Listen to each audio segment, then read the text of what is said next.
quem é esse público leitor do século XVII, né? São pessoas que vivem nas cidades, que tiveram acesso a algum tipo de escola, de alfabetização e tal, de letramento. A população camponesa, na sua maior parte, não é alfabetizada. Mas então os livros da Madeleine Scudéry, especialmente Clélie, que é aquele que é citado pela Madame de Lafayette, e o Artamène, o Le Grand Cyrus, falam de situações amorosas entre homens e mulheres, e homens que então tratam essas mulheres com delicadeza. São grandes heróis construídos aí dentro dos romances da Madeleine Scudéry, que são heróis sensíveis, delicados, ternos, que tratam as mulheres com respeito, estima e consideração.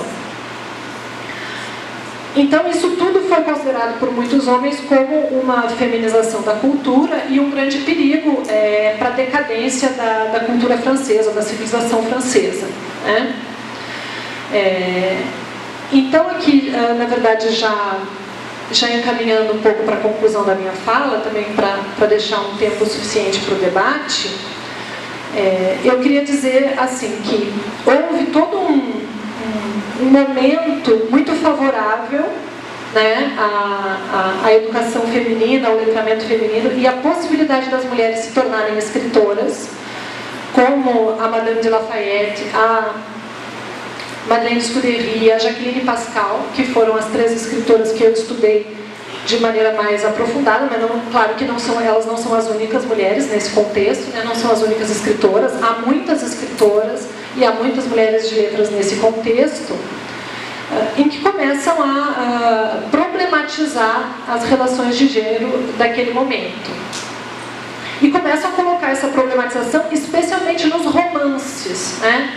O romance surgiu como gênero literário naquela época a partir dessa perspectiva feminina de discussão a respeito das relações interpessoais entre homens e mulheres.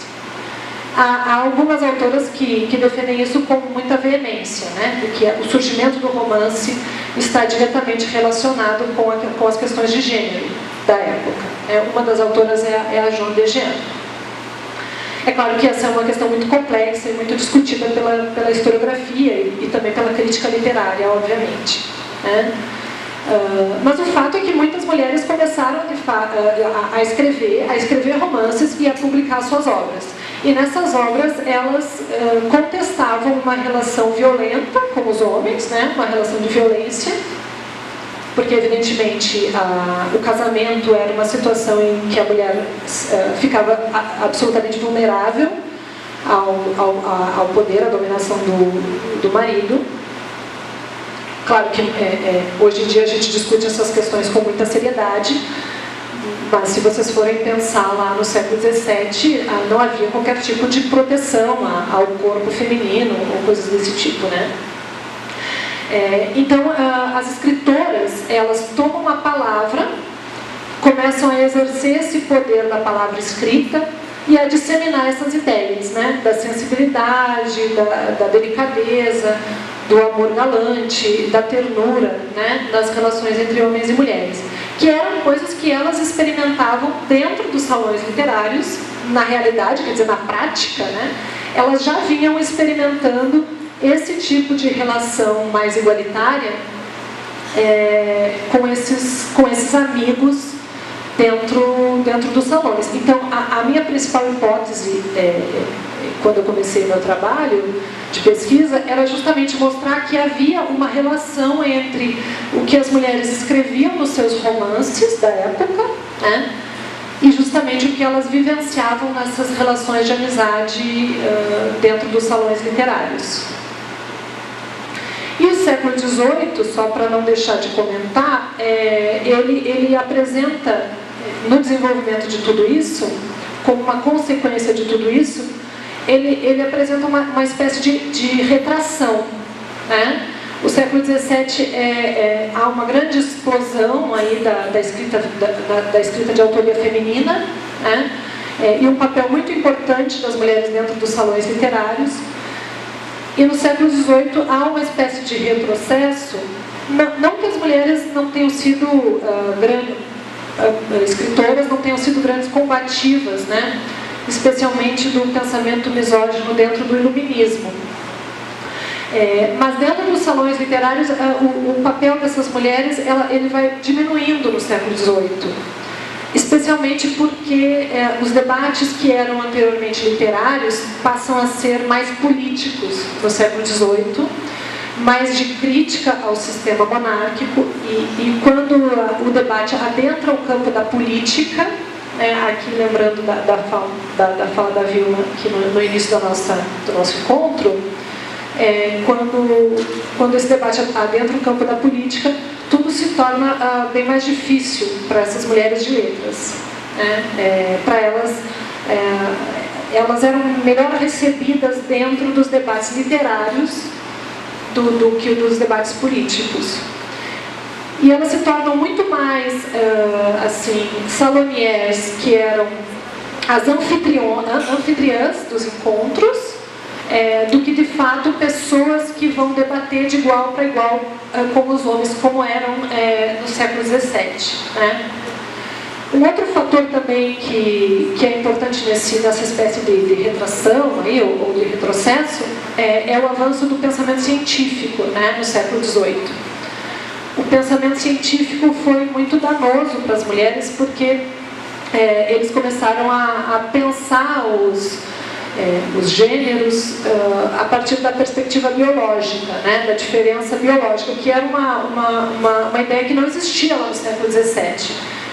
Né? Vejam, na Idade Média as mulheres eram pensadas como as representantes do mal, mas não porque tinham corpos frágeis, nem nada disso. Né? Essa ideia do corpo frágil feminino, do corpo biologicamente inferior feminino, é uma construção da ciência, especialmente no século XVIII. E isso foi muito desfavorável, né? Porque a inferioridade feminina começou a ser comprovada, né, entre aspas, por essa nova ciência moderna. E aí alguns homens, né, de letras começaram a acreditar que as mulheres eram intelectualmente inferiores por causa da sua biologia.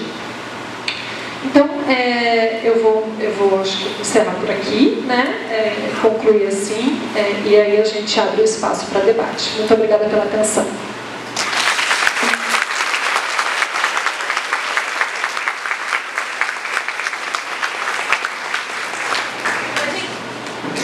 Para a gente poder organizar um pouquinho mais essa parte de debates, e como a gente não tem cabo suficiente para passar para cá, eu vou pedir para quem quiser fazer pergunta, se encaminhar aqui para frente do palco, pegar o microfone aqui e fazer a pergunta aqui na frente. Pode ser? Sejam bem-vindos, bem-vindas.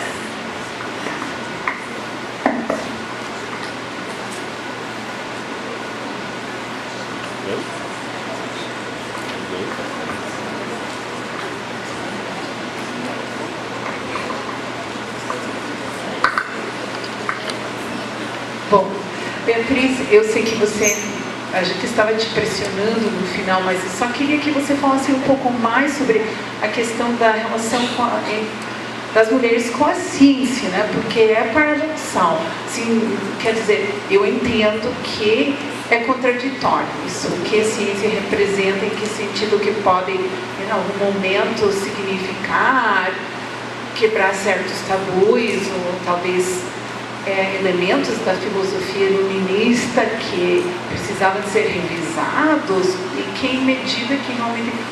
Como que era nessas contradições?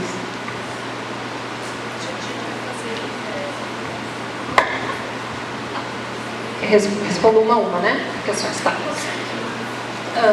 Bom, de fato, Miriam, obrigada pela sua questão. De fato, é uma situação bastante paradoxal, como você falou, e contraditória, né?